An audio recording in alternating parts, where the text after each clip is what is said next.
കേരളത്തിൽ ഇന്ന് രണ്ടിടത്ത് യെല്ലോ അലർട്ട് പ്രഖ്യാപിച്ച് കേന്ദ്ര കാലാവസ്ഥാ നിരീക്ഷണ വകുപ്പ്. കണ്ണൂർ, കാസർഗോഡ് ജില്ലകളിലാണ് ഇന്ന് യെല്ലോ അലർട്ട്.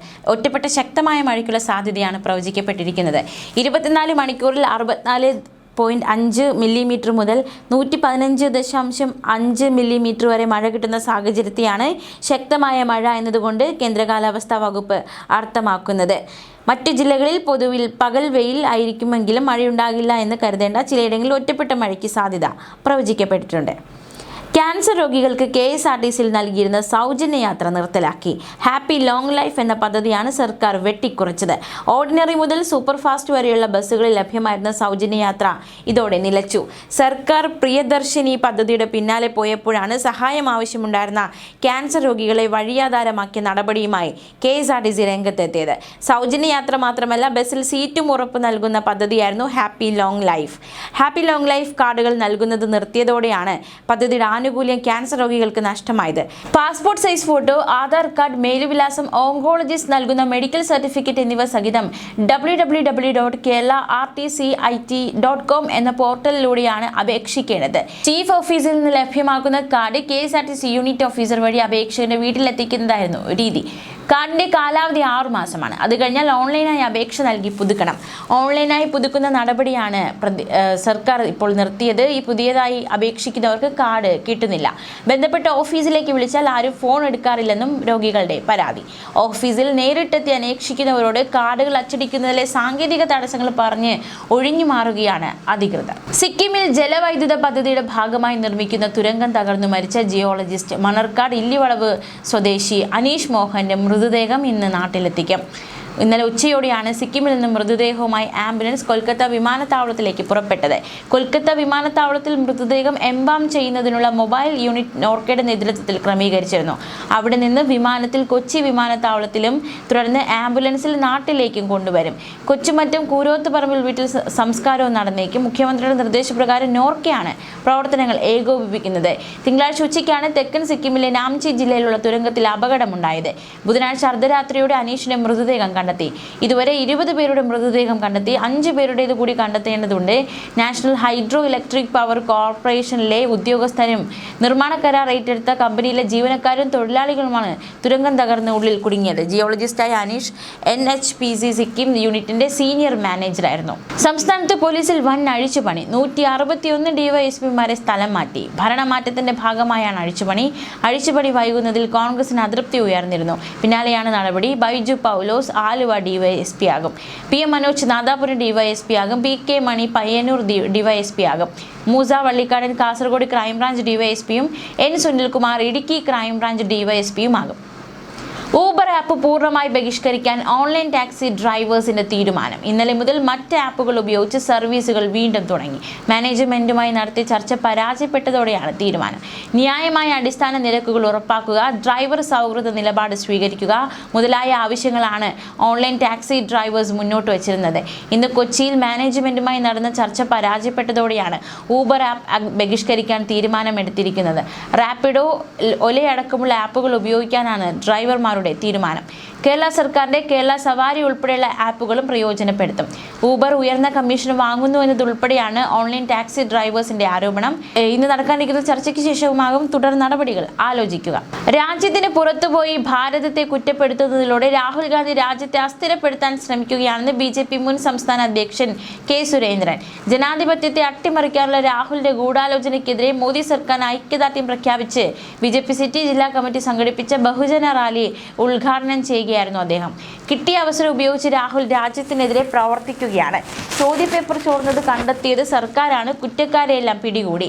ധർമ്മേന്ദ്ര പ്രധാൻ രാജിവെക്കണമെന്നാണ് ഇപ്പോൾ പ്രതിപക്ഷം പറയുന്നത്. ഉമ്മൻചാണ്ടി മുഖ്യമന്ത്രിയായ സമയത്തായിരുന്നു SSLC ചോദ്യപേപ്പർ ചോർന്നത്. അന്ന് മുഖ്യമന്ത്രി രാജിവെക്കണമെന്ന് ആരെങ്കിലും പറഞ്ഞോ എന്നും കഴിഞ്ഞയാഴ്ച PSC പരീക്ഷാ പേപ്പർ ചോർന്നു, അതിലാരും പ്രതിഷേധിച്ചു കണ്ടില്ലെന്നും അദ്ദേഹം കൂട്ടിച്ചേർത്തു. പശ്ചിമേഷ്യയിലെ സംഘർഷം, ആഗോള വ്യാപാരത്തിലെ അനിശ്ചിതത്വം, ദുർബല മൺസൂൺ എന്നിവ സമ്പദ് വ്യവസ്ഥയ്ക്ക് വെല്ലുവിളി ഉയർത്തുന്ന സാഹചര്യത്തിലും ഭാരതത്തിന്റെ വളർച്ചാ ബാധ്യതകൾ ശക്തമായി തുടരുകയാണെന്ന് റിസർവ് ബാങ്ക് ഓഫ് ഇന്ത്യ. RBIയുടെ ഏറ്റവും പുതിയ പ്രതിമാസ ബുള്ളറ്റിലെ സ്റ്റേറ്റ് ഓഫ് ദി എക്കോണമി റിപ്പോർട്ടിലാണ് വിലയിരുത്തൽ.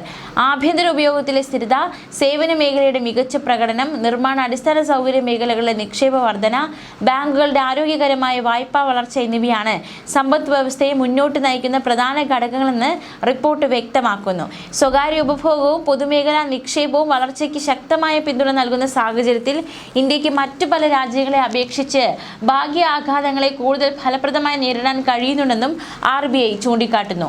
അതേസമയം പശ്ചിമേഷ്യയിലെ സംഘർഷം ദീർഘകാലത്തേക്ക് നീണ്ടാൽ ആഗോള വിപണിയിൽ അസംസ്കൃത എണ്ണവില വീണ്ടും കുതിച്ചുയരാൻ സാധ്യതയുണ്ടെന്ന മുന്നറിയിപ്പും റിപ്പോർട്ടിലുണ്ട്. നീറ്റ് UG പരീക്ഷാ ക്രമക്കേടുകളുമായി ബന്ധപ്പെട്ട വിവാദങ്ങൾ കത്തുന്നതിനിടെ നാഷണൽ ടെസ്റ്റിംഗ് ഏജൻസിയിൽ വൻ അഴിച്ചുപണി നടത്തി കേന്ദ്ര സർക്കാർ. ഇതിന്റെ ഭാഗമായി ഡെപ്യൂട്ടേഷനിൽ ഉണ്ടായിരുന്നവർ ഉൾപ്പെടെ 47 ഉദ്യോഗസ്ഥരെ ഏജൻസിയിൽ നിന്ന് ഉടനടി പിരിച്ചുവിട്ടു. NTA രൂപീകരിച്ചതിന് ശേഷമുള്ള ഏറ്റവും വലിയ അച്ചടക്ക നടപടിയാണിത്.